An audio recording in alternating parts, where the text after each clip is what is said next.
Assalamu alaikum. Many other Americans have Muslims in their families or have lived in a Muslim majority country.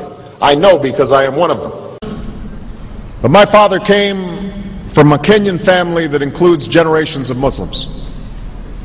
As a boy, I spent several years in Indonesia and heard the call of the azan at the break of dawn. I have known Islam on 3 continents before coming to the region where it was first revealed. That experience guides my conviction. You're absolutely right that John McCain has not talked about my Muslim faith.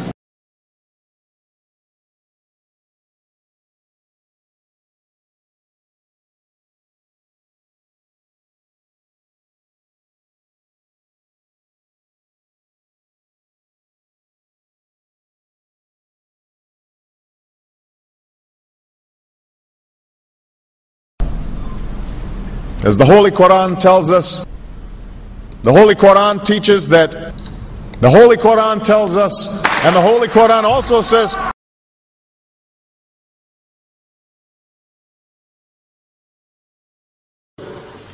we will convey our deep appreciation for the Islamic faith, which has done so much over the centuries to shape the world. I would like to speak directly to the people and leaders of the Islamic Republic of Iran. Their great and celebrated culture. Over many centuries, your art, your music, literature, and innovation have made the world a better and more beautiful place.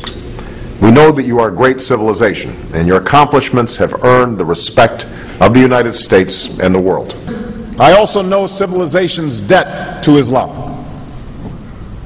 It was Islam at places like Uluzar that carried the light of learning through so many centuries, paving the way for Europe's Renaissance and Enlightenment.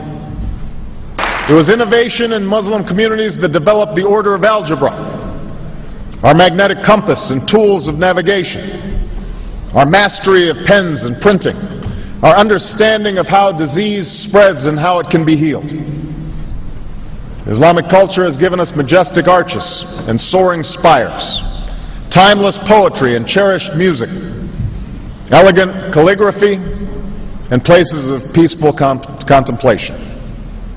They have fought in our wars, they have served in our government, they have stood for civil rights, they have started businesses, they have taught at our universities, they've excelled in our sports arenas, they've won Nobel Prizes, built our tallest building, and lit the Olympic torch.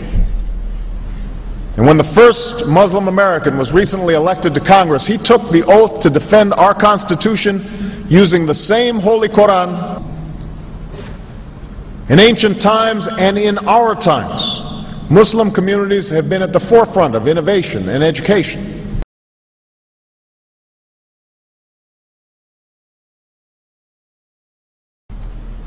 Islam is not part of the problem in combating violent extremism. It is an important part of promoting peace. The enduring faith of over 1 billion people is so much bigger than the narrow hatred of a few. In the United States, rules on charitable giving have made it harder for Muslims to fulfill their religious obligation. That's why I'm committed to working with American Muslims to ensure that they can fulfill zakat. It is important for Western countries to avoid impeding Muslim citizens from practicing religion as they see fit. And I consider it part of my responsibility as President of the United States to fight against negative stereotypes of Islam wherever they appear.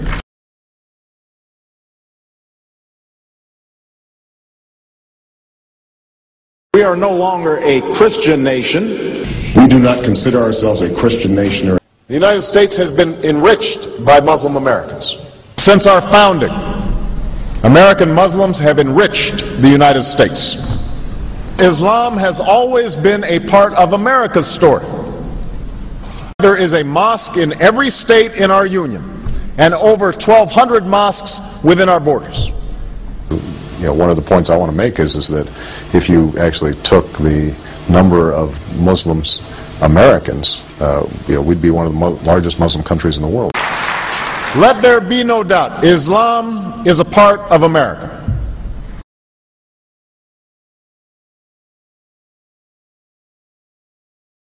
He did bow to the Muslim king, while he did not do it to the British Queen of England. And by bowing, he showed the world that I am subservient. I do bow down to you as a Muslim king, something no other president has done with Saudi Arabia. The Saudi king is his peer. He is not his subordinate in order to bow for him. And this is exactly what Obama did. Usually it is out of respect that someone would nod his head when bowing to royalty, and the ladies will give curtsy. But Obama went beyond what is required as a head of state and bowed to the Saudi king, and that's unacceptable. It sent the wrong symbol. When you say it sends the wrong signal, what signal do you think it sends? It sent a message that Islam is superior to any other master or king or president in the world, that an American president bowed to a Muslim king. It also sent a message that terrorism and jihadism is giving Islam the respect it should have on the world stage, to the point that it made an American president, for the first time in history, bow to a Muslim king.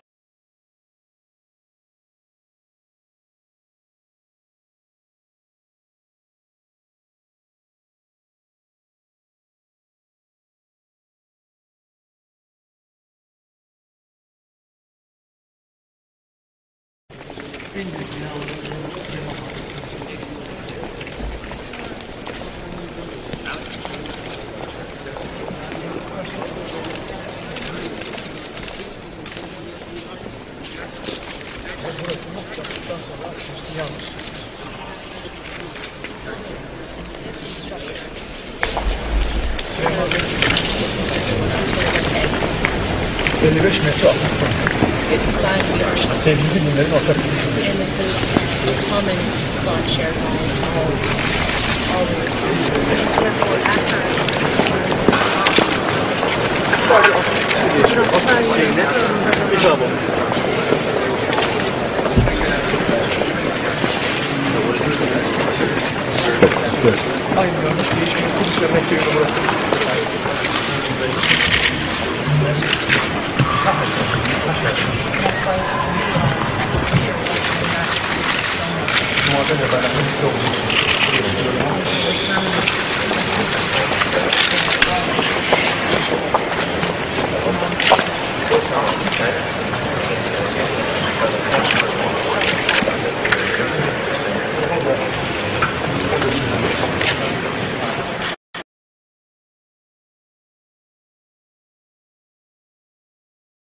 Presidential candidate Barack Obama is trying to change political fashion. He gave a speech in Iowa City today, and he wasn't wearing an American flag pin. Those pins have become synonymous with politicians since 9/11. Obama says he doesn't like how the pin has come to represent patriotism in America.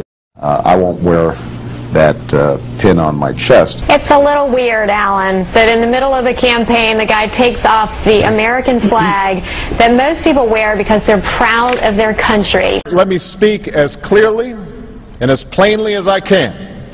America is not and never will be at war with Islam.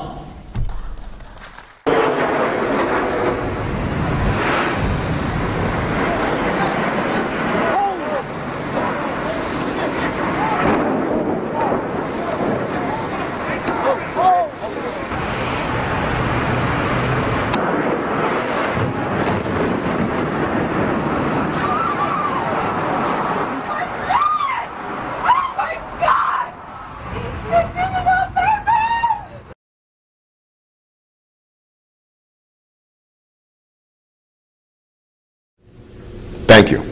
And Eid Shoma Mubarak.